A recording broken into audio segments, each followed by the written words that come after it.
What's going on, guys? Welcome to another video. I'm joined by Hambo and Patrick here to discuss the latest proposal called the Project Big Picture. And we're going to be talking about the impact that this could have on Palace and also the rest of the English football. But before we start, I just want to go through the latest proposals before we get Hambo's and Patrick's thoughts. So here are some of them. So first and foremost, the Premier League would be reduced from 20 to 18 clubs. The EFL Cup and Community Shield would be scrapped. The current one club, one vote principle would be abolished, as would rule that 14 clubs out of the current 20 will need to agree on a policy. Power would be in between the 9 clubs that have remained in the Premier League the longest. So that's Arsenal, Chelsea, Everton, Liverpool, United, City, Southampton, Tottenham, and West Ham. And only 6 of the 9 longest serving clubs would need to vote for a major change, which is huge. A £250 million payment upfront to EFL clubs plus £100 million payment to the Football Association. And there's other things included as well in it. But I think we've read out the majority of the significant ones. So, Hambo, I'll get you straight away into it. Personally, I feel like this would be a disaster, and this would just simply be a power grab, and all the other things included in the report, in the summary, are just rubbish. It seems like the Premier League top 6 clubs just want to go out there and get power in compensation, basically giving away money to the AFL clubs. I don't know where Patrick's gone now. Well, did you see it effectively? It looked like he passed out. The sort of camera span around. That's what flipped me off. But yeah. Did you say yeah? But look, I mean, I'm sure Patrick will be back, and I'm happy to get straight into it. Really. So look, you've summed up quite a lot of what's, of what the initial feeling is, but it's quite clear that what this is. So it's been dressed up as a means to support the Football League, right? So but when you tag a whole load of stuff onto something with the justification that it's to provide this financial package, and that's why Rick Parry's spoken out in favour of it, because he wants to look after the Football League. That's his job, right? But when you see that it's come from the two arguably biggest clubs at the moment, although I'm sure Man City would have a view on that, but Man United and Liverpool, I think the ownership there is not, it's not coincidental, the type of owners that they have. And I'm sure Patrick will have some views on American sports franchises. But, I mean, you can see what's happening. We're not stupid as fans, and nobody, I haven't seen anybody who's spoken up in favour of it at all. And it's quite simply because what it's doing is it's taking an incredibly powerful body of the Premier League, and it's changing the control of that league in favour of the biggest clubs. And when you pointed out quite rightly that the voting share changes, and by proxy that gives the top 6 clubs the biggest power, and they can vote through any change they like as a 6. In reality, it doesn't matter what they say about the top 9. It doesn't matter what they say about vote share. It means the top 6 clubs have full control over the direction of the Premier League. And how long would it be until relegation stops being a factor? That's clearly, look at they can make that decision anytime they like. Think about the disaster it would be if the top 6 club has an absolute nightmare season and gets relegated. But that's part of why we watch football. The rubbish teams can have an amazing run out of nowhere and qualify for Europe, or, in Leicester's case, win the title. And, how brilliant would it be to see Man United get relegated and that kind of stuff? That's what we're in it for. So you can see the money is so important. The higher up you go, the more vital it is. So it's all about controlling finance, controlling direction, and protecting the power that exists, because the worst thing that could possibly happen to the top 6 in the Premier League is that their power in that league lessens and their control in that league lessens, and it becomes more fair. That's why nobody respects financial fair play. That's why all the entire academy system with EPPP changed to benefit the richest clubs. All of these changes are always to benefit the big clubs, so they stay in power. And you could argue that's reflected in the political landscape as well, where those with the power change the rules so they stay in power. There's quite an interesting parallel there, isn't there? But let's stick to the football. That's my rant. Yeah, well, that's the video over, guys. I'm joking. Pretty much summarize everything. Patrick, Hambo mentioned a good point because you're over in America. You watch American sports there, and it's a bit different there, of course. And I watch basketball, and there's no relegation promotion, but it's not like there's not going to be any relegation promotion there. But it's interesting that it's coming from both Liverpool and Manchester United, who have American owners. So, are you worried that the sport can get Americanized? That's what people say, in a way, the English football, if this rules were to change? Yeah, it's clear that's where it's heading. I mean, the Fenway Sports Group that owns Liverpool, and then the Glazers own Man United. They base their understanding of the game based on the American model. And the issue is that you're going to have a few teams, the top teams, that are going to basically not ever be relegated. You can see this is coming because in America, like you said, we have different tiers in sports. We don't have relegation and promotion. So no matter what happens to your franchise, you have a bad season, basically you get the best draft pick for next year, and maybe next year you can compete, but you're never going to end out leaving the top division. So you can see where the Glazers and the Fenway Sports Group are going with this, and I think it's to be a very bad thing for English football. I mean, we're talking about a system that works in England, that works in America, but it just wouldn't work in England. It just doesn't work. People aren't used to a team just staying there. And again, it takes all the excitement out of low league clubs. And I was watching Sky Sports just now, and I see that a lot of EFL clubs voted are with this, and that's because of the pandemic. They need the financial input now. But as far as the top clubs, or a club like us, why would this destroys a team like Palace in the long run, because once we fall out of the top division, we're never going to get back. So to me, I see where it's coming from. I don't like it at all. I like some of the parts of it. I like the need to help the lower league clubs, but the way they packaged it in there with the whole voting rights, and it would just be a disaster. Like I said, for anyone outside Liverpool, United, City, Chelsea, Arsenal, Tottenham, it would be a disaster for the clubs, because once you fall out of the top division and they decide to vote 1 year, okay, you know what, we're going to go 18, we'll go down to maybe 10 clubs in the top division now, and we're going to have half our season be European based. We can set up a European league. To me, it just smacks of just a big team when they get bigger, and I don't like it at all. Yeah, and you look at the rules as well. I want to pick up one of the points, and the most important factor, which will impact Palace, of course, is that the vote principle would be abolished, where you have the top 6 out of 9 clubs basically making the votes and deciding what benefits them. And this is not a short-term factor. I feel like in the long term, this could be damaging to Palace. Why on earth don't we have a vote when we're in the league? Like, what is wrong with our current system? The proposals coming from the big clubs, Liverpool and Manchester United, only to benefit them. Why can't Palace have a say in the league that they're playing in? What's wrong with that? I really don't understand it. And that's why I genuinely believe that all this compensation thing, £250 million payment to the EFL and then £100 million payment to the FA, you're basically trying to buy them into this. But unfortunately, Yes. fortunately, is that they can't really have a say. There's going to be a meeting tomorrow in the Premier League, and they're going to discuss it. But the Premier League has opposed it as well, Hambo. But it seemed like you want to go in there and say something. Well, no, I was just going to say you're absolutely right in the sense that, as I mentioned earlier, there is no logic to why this change would happen anyway, other than the quite clear answer that at the moment Palace have an equal vote as does any other club in the Premier League, right?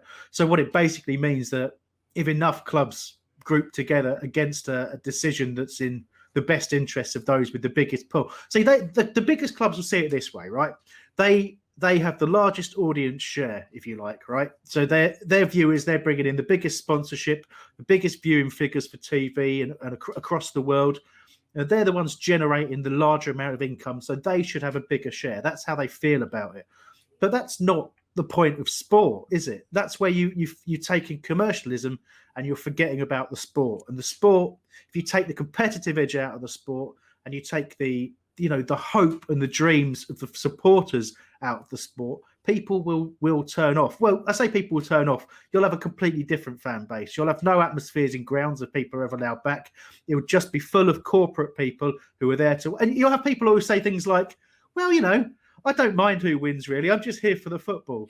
Football's the real winner today. And if anyone ever says that to you, they should have their head immediately removed, because that's not what being a football supporter is about, is it? That's... the tribalism is not something to be dismissed. It's something to be encouraged. And It's part of the game. It's part of why, players enjoy playing in front of fans. That's why so many are talking about missing the fans, because part of what drives them on, part of what makes them feel all those really intense feelings when they're playing football is that crowd. And if you replace people who care about the game with people who are just there for the spectacle, you will lose what football is. And to be honest, if it happens that way, it happens that way, and we'll all drift to non-league, and we'll watch grassroots football. That's what will happen in the end, and the Premier League will eat itself as to a degree. It was certainly, but it just smacks of elitism. All of this is about elitism. It's about again, protection of power, and just I don't get. I don't know if you can explain to me why this financial package would have to include getting rid of the League Cup and the Community Shield.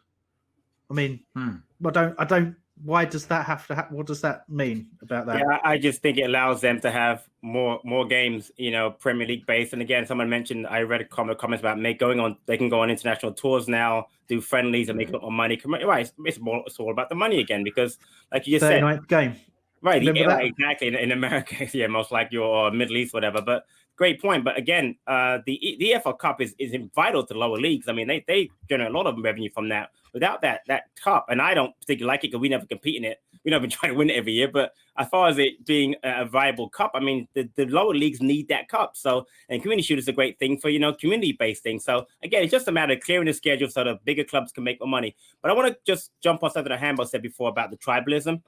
It's an important factor to think about that, because in America, which is, like I said, the two main people behind it in American base, we don't have that tribalism. Now, Diyar is a big sports fan of American sports, but again, the thing is about American sports is that you can support a team and you can be nowhere near that team and be a big fan of it. And that's what makes American sports so different. It really does. You can be a fan of a team and you can go to an away game. They don't have away ends and home ends in American sports. It's just different. Whereas in England, you have to be either you're a home supporter or you're an away supporter. You don't support one or two teams. You have your home team because you grew up there, or your dad supported that team, or etc. But in America, the mindset is so different, and I think that's exactly why those two owners are backing this, because they don't have that. They don't understand the whole tribalism. They don't understand how sports work in England, and they're all about the corporate part, the money making part. They don't care about the fans part. And again, because it's happening during the pandemic when there are no fans, I think they thought, we'll slip that in now. People won't really think about it, but it's just a really bad idea in all ways for me. Well, look, there are some positives out of this, and this is what frustrates me. Like, these type of things should happen without the whole proposal of they have to get more power for these to happen. Right. Some of the positives that they have included that I've seen is that there will be subsidized Premier League away travel, and the away sections of at least 3,000 fans, and a £20 cap on away tickets. Why can't this happen without all this proposal? Like, why? Well, you know why. You know why, right? Why? It's because that's buying people. That's buying support, isn't it? If you start that in their mind, that is appealing to the fans that are the lifeblood of the game, the people that go week in, week out, home and away, right? That's saying, let's give you something. Let's if we'll subsidize your travel, we'll put a cap on ticket prices, which we've been asking for years anyway, and have done. It's been 30 quid. Then knock a tenner off, right? I tell you what, don't knock that tenner off. Give the package to the EFL and keep the Premier League voting rights as it is. But no, it's just a sweetener. But unfortunately, they don't understand the impact of what they're changing, because that doesn't feel like a sweetener. That feels like a slap in the face, And Diyar, you're absolutely right. That would be a really positive step to take, for the Premier League to take as a whole, to protect, again, I call it the lifeblood, protect those supporters, look after those people who are travelling week in, week out all over the country. And I dare say, what if, if the 39th game comes about, maybe subsidise their transatlantic travel as well? I don't know. But you know what I mean? It's like that. You're spot on to point out that that's a positive, but that's as much balance as we can possibly give. It's a positive, but it's only there as a gesture. It doesn't mean anything because of the huge negativity around what the main changes are. Well, yeah, as I mentioned, there's going to be a Premier League meeting on Wednesday. They're going to be discussing this in further discussions, of course. But I want to ask you guys both. I don't think this will go ahead. I don't see Premier League clubs voting for it. But then again, I was reading a report via the Athletic, and they said that it seemed like Man City, Chelsea, they're not fully decided yet. But there are 7 clubs in, they're not the top 6 clubs that are thinking about it, and there's 7 clubs that just said that outright they will just decline it. So it's kind of worrying in a way, because you'd assume that, oh, okay, Liverpool, Man United are doing this, but at the end of the day, you still need 14 votes for this to happen.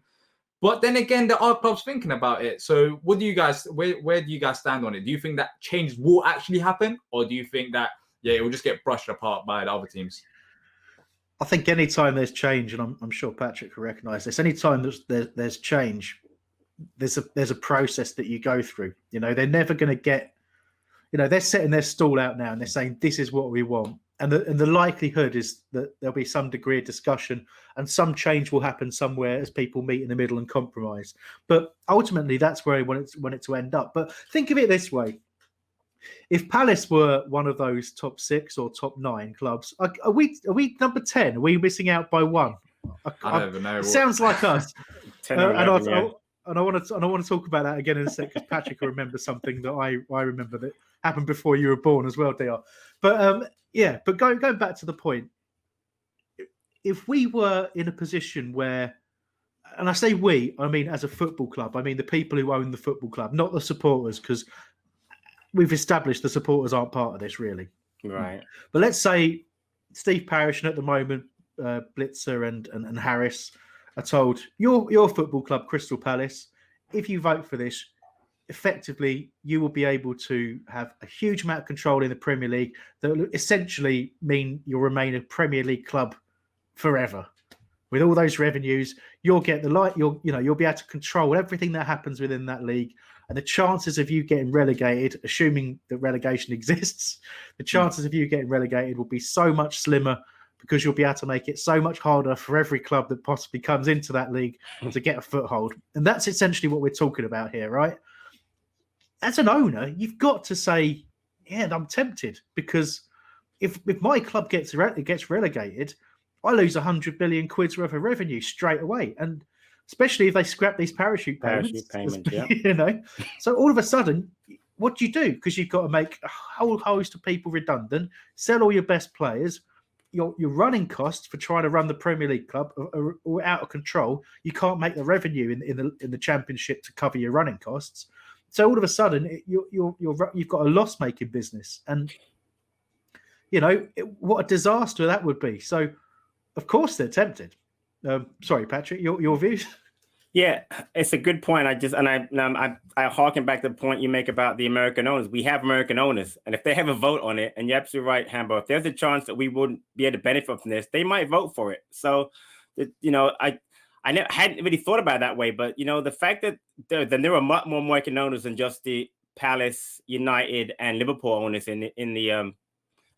Shad Khan has a Jacksonville Jaguar, the Fulham owner so there might be more to this than we think, and I just think it would be a disaster. But again, if you think you're not gonna, you can benefit from this, there might be a chance that it happens. And Hamburg mentioned about what number we are. We probably are 11 or 12, and that harkens back to the year when Palace was finished 3rd in the league, and mysteriously they let Liverpool back into Europe when we should have been on a European tour that year, and it only happened because of Liverpool. When I actually watched the documentary on that a couple of days ago, Liverpool invited the friggin' Leonard Johansson to their some opening of some stand that year, and basically greased him in order for him to let them back in the league that year. It was a disaster, and again, it only happened because those top clubs have that kind of power.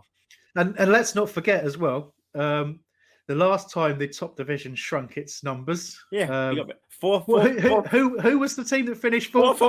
Yeah, with 49 points we were relegated on. Record 49 points. 49 points. They are with 49 points. We got relegated because they changed the number of teams in the league. Yep. So we've been done by this before. And if this happens, we'll get done by it again. It will be us. Well, thankfully, we've got Roy Hodgson as the manager.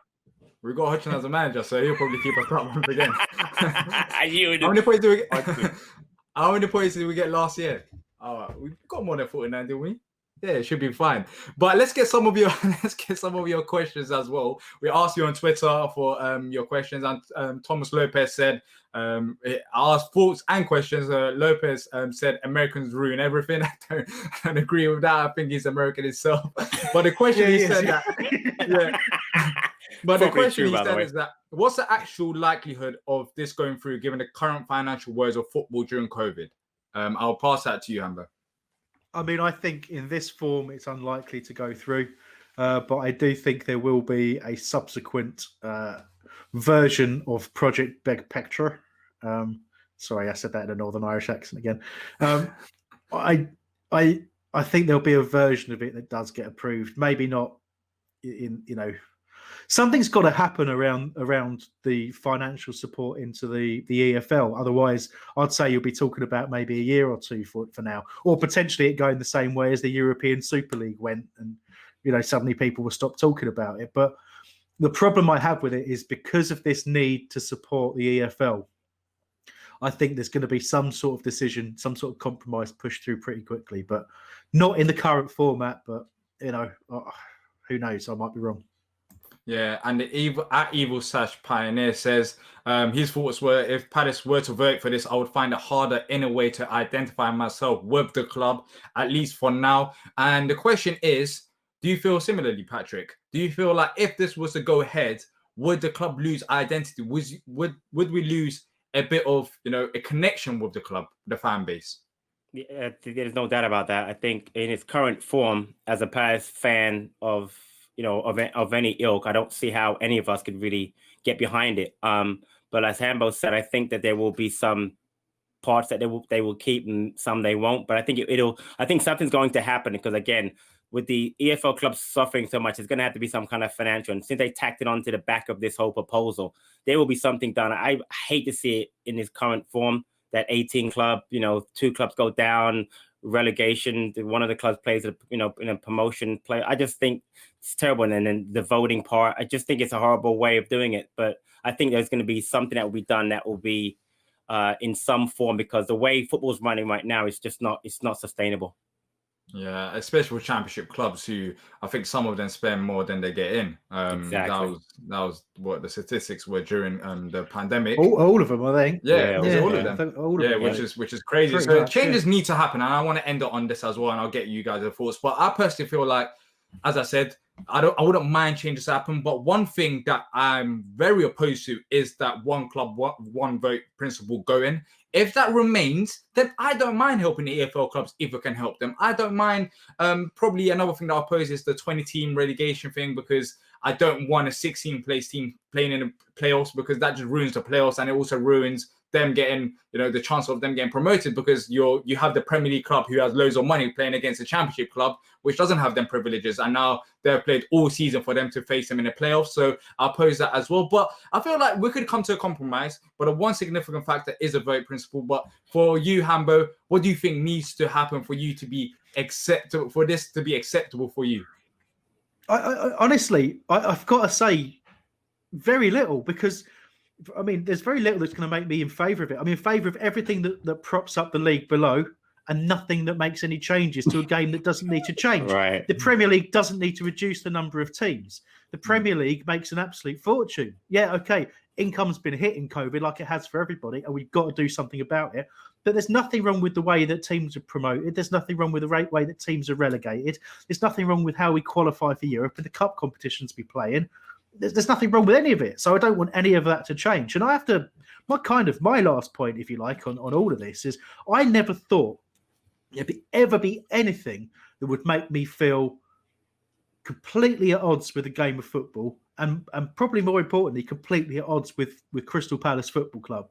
If we back this and if we go down this road, I can actually foresee a time where I wash my hands of being a Crystal Palace supporter. And that is so against everything I've ever stood for that I can't believe I'm even thinking it. But I genuinely would feel that way if we became part of an autonomous league. It's already bad enough. If we make it worse and we just let it happen, let the game of football be destroyed, then I don't really feel any connection to that world anymore.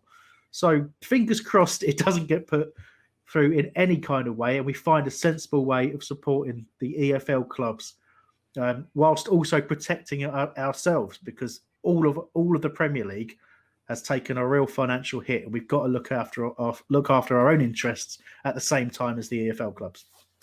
Yeah.